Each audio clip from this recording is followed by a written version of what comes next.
I've become a figment of my imagination.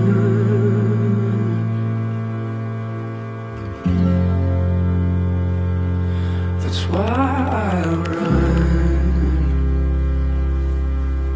towards self-love and inner restoration.